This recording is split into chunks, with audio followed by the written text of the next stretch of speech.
Hello అండి, అందరికీ నమస్కారం. ఈరోజు బిస్కెట్లు, గోధుమ పిండితో బిస్కెట్లు చేద్దాం అనుకున్నాను. పిల్లలకి స్నాక్స్కి ఒక అర కేజీ పిండి తీసుకున్నానండి. గోధుమ పిండి, దాంట్లో పంచదార బరగ్గా ఆడాలా, మరి పౌడర్లాగా ఉంటే బాగోదు. కొంచెం బరగ్గా ఆడి కలపాలి. తగినంత పంచదార, అందులో కొంచెం నెయ్యి వేసి, చిన్న సాల్ట్ వేసి, నీళ్ళు వేసి, వాటర్ వేసి కలిపియాలి ముద్దలాగా. ఒక గంట పాటు పక్కన పెట్టాలండి. కొంచెం నానితే బాగుంటుంది కదా.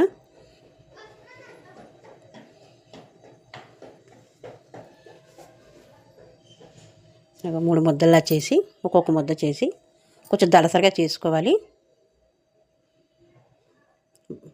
దలసరిగా వత్తి మనకు నచ్చిన షేప్లో కట్ చేయాలి.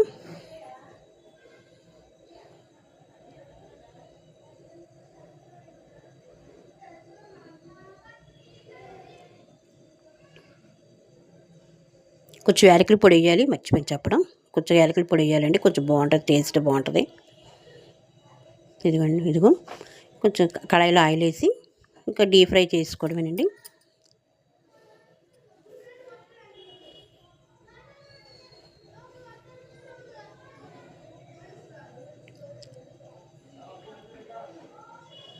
కొంచెం గోల్డెన్ కలర్లో వేపుకోవాలా.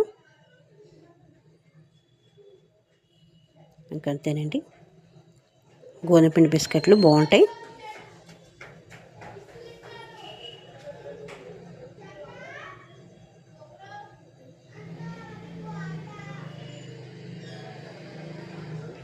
అదిగోండి, ఈ రంగు రావాలి.